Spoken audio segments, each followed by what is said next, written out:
Ever seen Gypsy get into an altercation?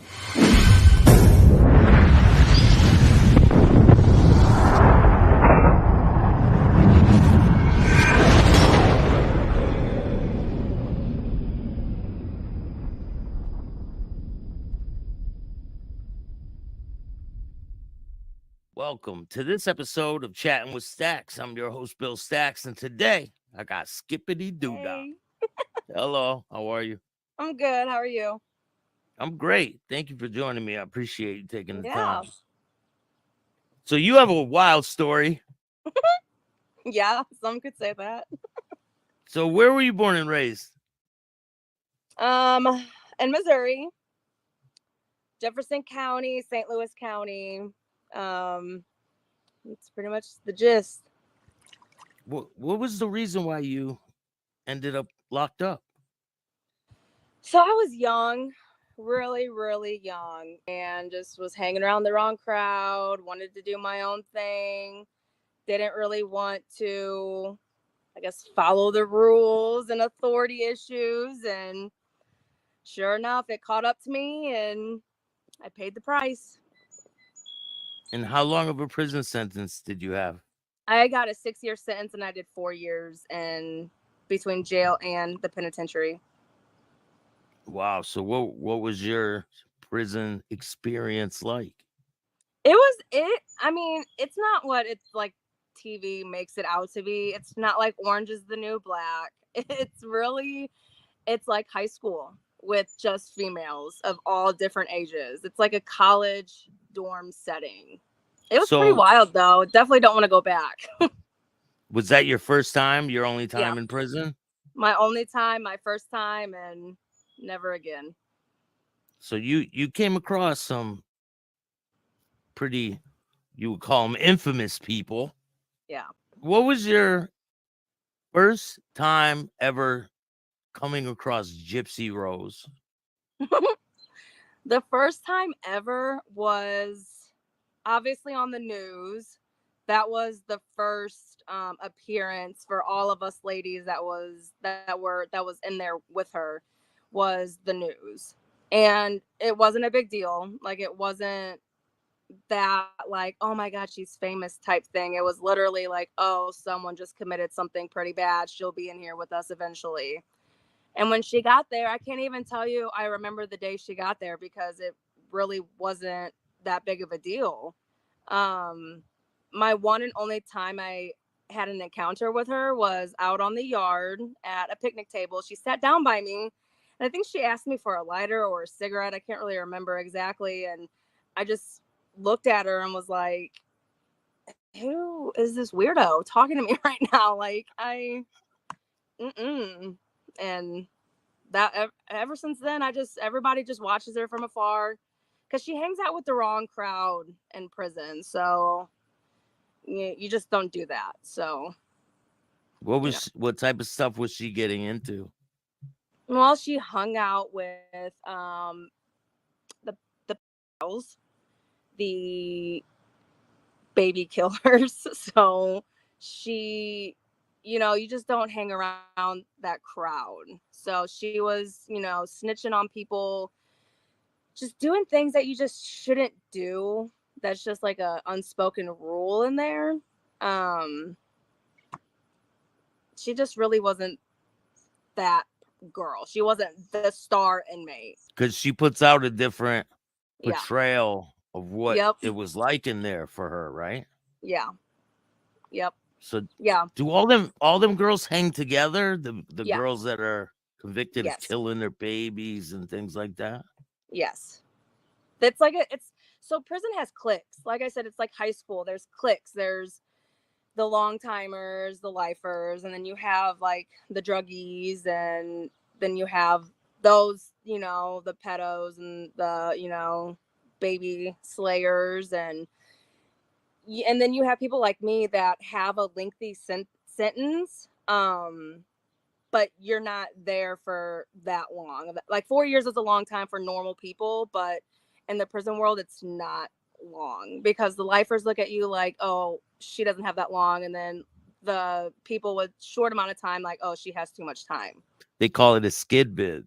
Yeah. So, you know, it's just real clicky. So yeah, they stuck together. They would defend each other, but and a lot of people don't understand that if you fight one of them or harass one of them, it's a hate crime. So that's a whole new charge for you. So that's why people like that don't get beat up. A hate crime? What do you mean? Yes. It's a hate crime. It's discrimination. I don't know the logistics of it all. But yeah, that's why none of them ever got touched or fought. Like nobody tried fighting them. It's a hate crime, Have which you is ever really seen? weird. Yeah, that's wild. Yeah. It's not a hate crime here in Connecticut. Yeah. They will Yeah. put you on the ground. Yeah. So, um, I spent quite a few years in prison myself. Yeah. Um, have you ever seen Gypsy get into an altercation? No. The most I've seen her is crying to a correctional officer, um, because either she wanted this or she wanted that, or just throwing a fit about things. No one, she didn't really have altercations. No one tried fighting her. I don't know exactly how to word it. But the long timers, the lifers, people would use her before she got money. Like she would be washing people's underwear in there for a pack of noodles. Yeah. She Yeah. she didn't have people sending her money, right? Not right away, no. She claims that her dad and Christy sent her 200 and Ken sent her 300. So she was getting 500 every like 2 weeks or something like that. I don't know, but it's really hard to believe that because your spending limit in Missouri's correctional, the women prisons was only like $80 a week plus your fundraiser, which is not that much more. So there's no possible way she was getting more than that. I mean, it's possible, but it's just going to sit there. So she would have like thousands and thousands of dollars coming out. Do you think she was getting extorted by other inmates? No, I don't. I think she wanted to like have friends and wanted to, I guess, belong and be accepted, but she really was a nobody. So it really, I don't think they were trying to extort her, but I think they saw an opportunity to gain from her towards the end. And Because she was getting yeah. notoriety and people were Mm-hmm. noticing, right? Yeah. And it's funny because when I got out, it was like a year or two after I got out. I made a TikTok about being in prison, and I was going to interview long timers. I was going to interview Alyssa Bustamante, my old cellie, and a few other long timers for like my YouTube. And I reached out to Gypsy before she was even big on anything and told her the amount of support she has, how many people love her, and blah, blah, blah. And she never responded, which is fine, no big deal. And then her old cellie, her old best friend Rachel came out, and that was Gypsy's voice, and then she just blew up overnight. So I kind of like to think I gave her the idea, but you never know. She's getting all these interview deals and things like that from Yeah. different networks. Yep. And Dr. she Phil. and I seen a thing where she said, "I don't want to keep bringing up this drama." Yeah. But she'll do it for money. Yeah. Absolutely. She's all about the money. She's always been about the money, her and her mom. And like her husband, I feel like she's been using him. Yeah, I think the whole family and everybody associated with her is just weird. I think their intentions aren't the best. I don't think anybody, like, if they truly cared about her, I don't think their intentions are for her well-being. I think she's used to being controlled and being used, and I think that's what like her stepmom's doing.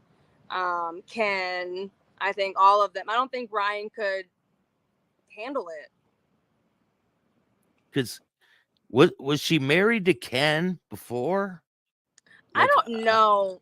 I don't know the drama, the timelines with Ken and Ryan and when they met or who she met first or what the case is. Because I can admit that Gypsy did have a lot of men, a lot of people writing her fans. So it's so hard to keep track of like who comes and sees who or what her deal is. Because people like Gypsy who have fans like that and get money or gifts or mail, they're all over the place and they brag about it. So it's like you either listen to it and fangirl with them or you just ignore it and call it a day. She had a pack of baby killers around her, right? Yeah. Yeah. It is pretty crazy. Like, and you know, she hasn't come out and made a comment about that yet, which she's probably going to try to do some legal action against me for saying that. But I mean, I dropped names that are still in prison. So, I mean, she can try to do what she wants to do, but it's easy to have like 6 people on the outside testify with me and then people still in prison. You know, it's like hearsay. It's he said, she said. Bullshit. Yeah, but you got all these people. It kind of confirms it. Yeah. Yep. I stand on everything I say. There's no reason for me to lie. So it's kind of, I think with me speaking up, more people are going to speak up too, because she's had roommates that are not in prison anymore. So like people she stole commissary from. You know, I'm waiting for those people to come and speak out because those were her real cellmates. I was just on the yard with her. So she was stealing from people in there. Yeah, that you allegedly. Yeah. Oh my God. Yeah, before she got money, yeah, she had a problem with stealing. Yep. And there's no repercussions for women that steal in prison? No, it's like a kiddie camp. Honestly, people aren't getting shanked, they're not getting stabbed. If a fight breaks out, it's because someone wanted the microwave first, or why are you talking to my girlfriend? You know, it's stupid petty stuff. The most you're going to get out is an argument or yelling, and a CO has to come and break it up or tell them to shut up.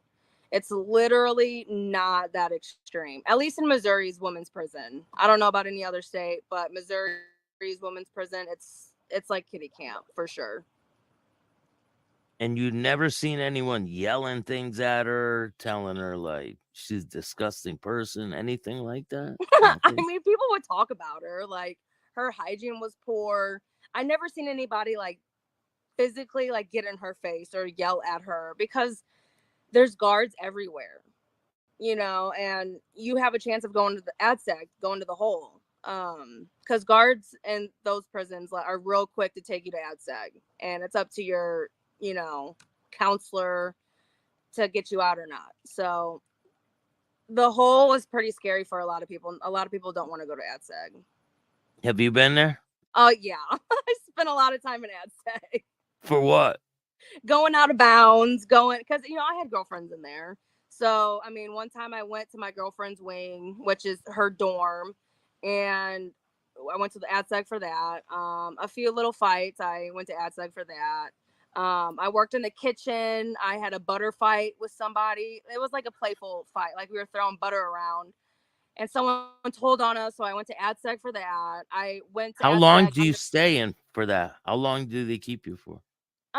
It depends. Your counselor comes and does a review. So she or he has the opportunity to take you out. That's about 3 days. And if they don't, then it's 30 days, 60 days, or 90 days. The most I've did was 65 days. That's a long time. It is a long time, but it's peaceful. Sometimes you just need a reset. Are you by yourself when you're in SEG, or do you have you have a roommate? Bunkie? Yeah. Sometimes you're by yourself, or sometimes they put you with somebody. What kind of setting is this prison where you guys were? Is it cells, dorms? Was it like cells, dorms? It's like a dorm. It's a dorm for sure. It's not a cell. There's no bars on your door. It's an actual door. Well, it's not like an actual door, but like a metal door. You have windows, but there's bars on the window, obviously. You have a mezzanine level, and then you have the bottom, and then you have your day room. The bathrooms are like high school bathrooms, with the dividers. And How many people in each room? Vandalia, there's 6, and Chillicothe, there's 4. And it's all gossip in there. All gossip. It's literally. Who are some of the other people you were locked up around, and what were some of their crimes?